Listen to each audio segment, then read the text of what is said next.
मैं ये कहता हूं, जब आपके दिमाग में कोई सपना आता है ना, तो वो सपना हमेशा अपनी औकात के हिसाब से आता है। एक बच्चा जो टाइम टू टाइम पढ़ता ही नहीं है, टाइम टू टाइम रिवीजन ही नहीं करता है, उसके दिमाग में क्वेश्चन थोड़ा ना आएगा मुझे रैंक होल्डर बनना है। ये उसके दिमाग में आएगा जिसमें अंदर कॉन्फिडेंस भरा हुआ है, वो टाइम टू टाइम सारी चीजें हैंडल कर रहा है, पढ़ भी रहा है, रिवीजन भी कर रहा है। हाँ, तो उसके मन में एक डाउट है, यार सर से पूछ लूं कहीं कुछ मैं गलत तो नहीं कर रहा, क्या मैं डायरेक्शन सही जा रहा हूं, पढ़ भी रहा हूं, रिवीजन भी कर रहा हूं, प्रैक्टिस भी कर रहा हूं, तो कुछ पूछ लेता हूं, कुछ रिस्की पार्ट ना रह जाए।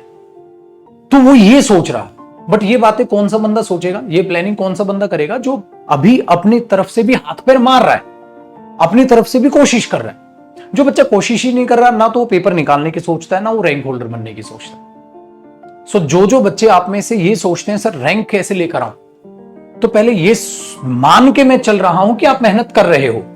ये ध्यान से सुनिएगा। जो भी बच्चा यहां ये लिखता है ना कमेंट में, पेपर पहले अटेम्प्ट में कैसे निकाल दो सर, तो इसका मतलब आपने अपनी गिरबान में झांक लिया है, मेहनत कर रहे हो, तुम ये मान के चल रहा हूं। तो मैं ये नहीं कहूंगा मेहनत करिए, वो तो आप कर ही रहे हैं, बट आप ये पूछना चाह रहे हैं सर वो मेहनत मेरी किस डायरेक्शन में जाएगी।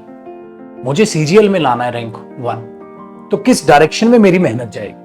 तो भाई उसके लिए आंसर सुन ले, बहुत आसान सा आंसर है और गारंटी है मेरी, आपका रैंक 1 आ जाएगा, रैंक होल्डर आ जाओगे आप बहुत जबरदस्त तरीके से। सिर्फ एक छोटा सा काम ध्यान से सुनेगा।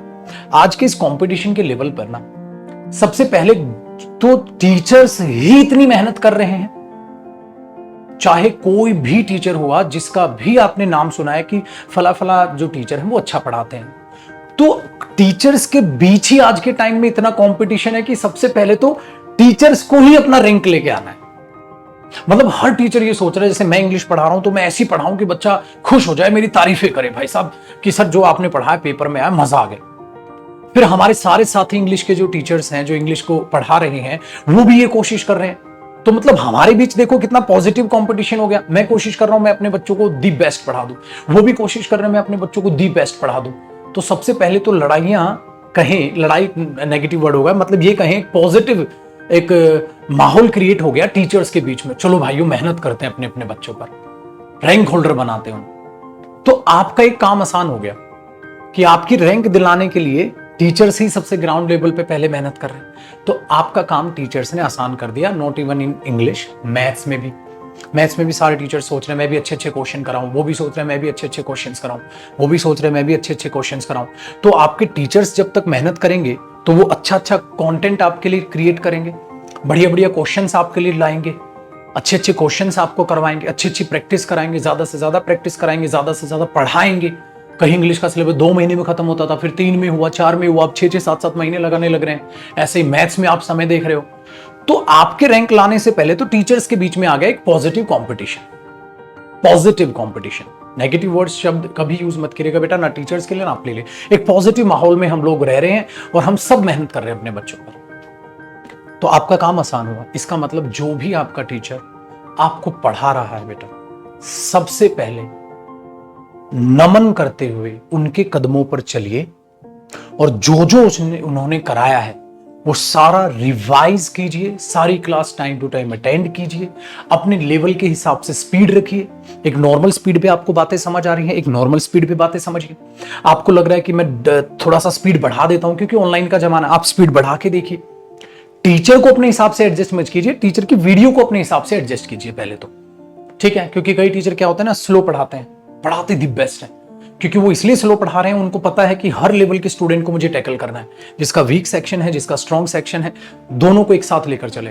तो जिसको लगता है स्ट्रॉन्ग है वो वीडियो को फास्ट कर लो, जिसको लग रहा है स्ट्रॉन्ग है क्या कर लो, वो वीडियो को फास्ट करके देख लो, अपने हिसाब से चीजों को संभालो। तो इनडायरेक्ट सबसे पहला स्टेप, जो टीचर करा रहा है उसको दी बेस्ट तरीके से समझिए, रिविजन कीजिए, प्रैक्टिस कीजिए। प्रैक्टिस कौन सी, जो भी आपको पहले वो टीचर स्टडी मटेरियल प्रोवाइड कर रहे हैं। हर टीचर अपनी तरफ से खूब मेहनत करता है बेटा, बेस्ट से बेस्ट स्टडी मटेरियल आपको क्रिएट करके देता है। उनका स्टडी मटेरियल कंप्लीट कीजिए। जैसे ही उनका स्टडी मटेरियल कंप्लीट होता है, आप प्रीवियस ईयर कीजिए।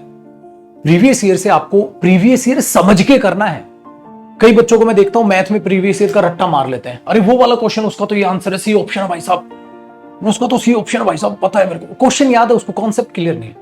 प्रीवियस ईयर के एक एक क्वेश्चन को ध्यान से कॉन्सेप्ट्स को क्लियर कीजिए, इंग्लिश की अपने सेक्शन की बात करूं, वो कैब है, कॉम्प्रिहेंशन है, ग्रामर सेक्शन है, उसको दी बेस्ट तरीके से खत्म कीजिए, फिर प्रीवियस ईयर से कीजिए। ऐसे ही मैथ्स का है, तो सारे अब तक के आपके एग्जाम में जो भी प्रीवियस ईयर आए हैं, सारे कॉन्सेप्ट्स वो, प्लस जो टीचर आपके लिए लेकर आया, क्योंकि टीचर ने भी तो प्रीवियस ईयर कॉन्सेप्ट भी कराए होंगे, प्लस और भी बेहतरीन कॉन्सेप्ट कराए होंगे, प्लस एक्सपेक्टेड कॉन्सेप्ट कराए होंगे जिन पर बेस क्वेश्चन आ सकते हैं। तो एक टीचर की नॉलेज और आपकी मेहनत जब जुड़ गई तो रैंक पैदा होगा 100%।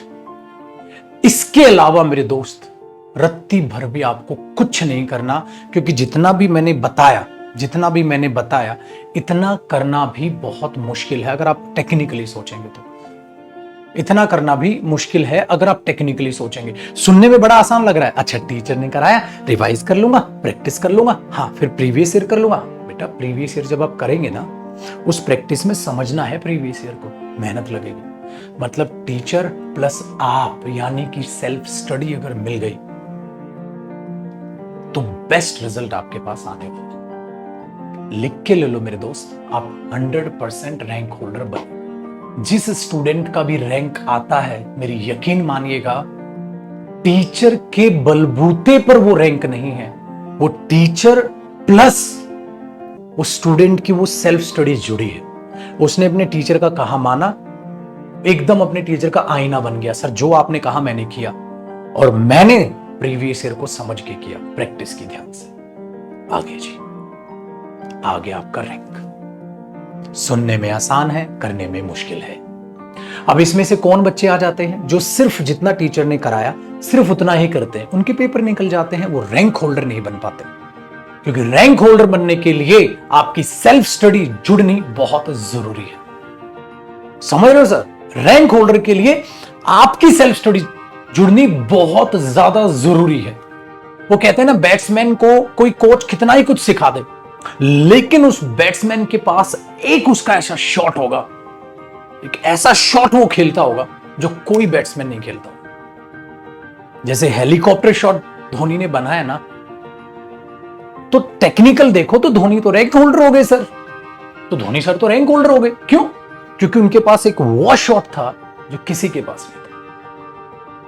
तो क्या उनके कोच ने उनको नहीं सिखाया होगा? सिखाया ना, तो उन्होंने अपने कोच का भी माना, लेकिन एक अपने पास वो चिंगारी थी जिसने उन्हें एक नॉर्मल प्लेयर से, बाकी प्लेयर्स भी फेमस हैं, बाकियों के भी नाम हैं, लेकिन उन नॉर्मल प्लेयर्स से उन्हें ऊपर उठा के एक अलग ही कैटेगरी में, रैंक में लाकर रख दिया।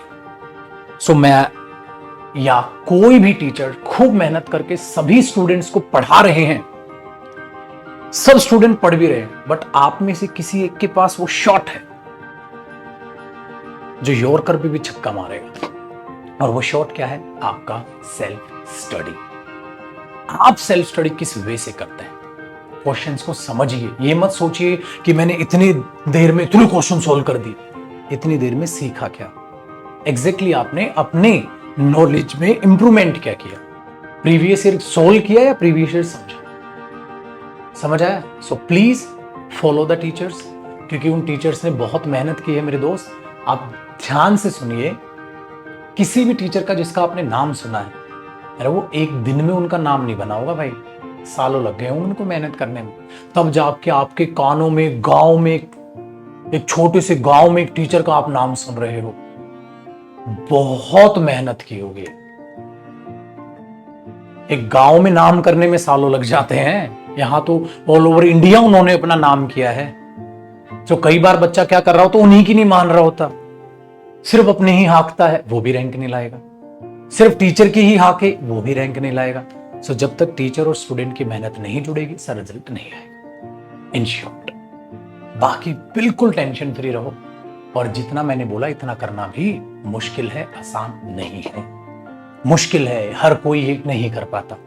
जैसे कोई बोलता ना मुझे हेल्दी रहना, मैंने बोला हेल्दी खाओ, तला हुआ मत खाओ, रात को लेट मत खाओ, बट हर एक के बस की थोड़ी ना है। चबा चबा कर खाओ, हर एक के बस की थोड़ी ना है। सुनने में काम बहुत आसान है। हेल्दी खाओ, सुबह आधे घंटे के लिए वॉक थोड़ा सा रनिंग कर लो, मोर देन सफिशिएंट है।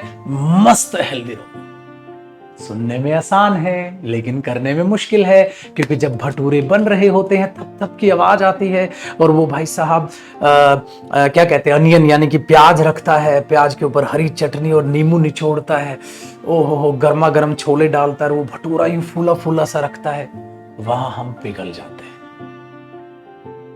सुनने में आसान है, फॉलो करने में मुश्किल है। टीचर्स को भी फॉलो करना मुश्किल हो जाता है, अपने आप को भी फॉलो करना मुश्किल हो जाता है। कोशिश कीजिए सर, रैंक निकलेगा, है नहीं? कोशिश कीजिए, रैंक निकलेगा, ठीक है। और मुश्किलें तो ऑफकोर्स आएंगी, कुछ दिन बाद होगा आपका मन ना लगे पढ़ाई में, फ्रस्ट्रेट होंगे, तो उतार चढ़ाव तो हर जिंदगी में, लाइफ है मेरे दोस्त, प्रॉब्लम्स का दूसरा नाम, ठीक है।